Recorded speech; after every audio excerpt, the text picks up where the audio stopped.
Hello viewer, we will use these designs and explore the changes.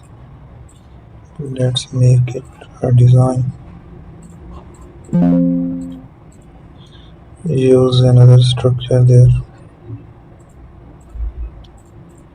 Let's add a paint with it.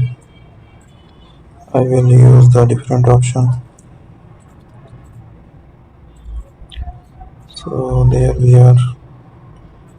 Make the different options here.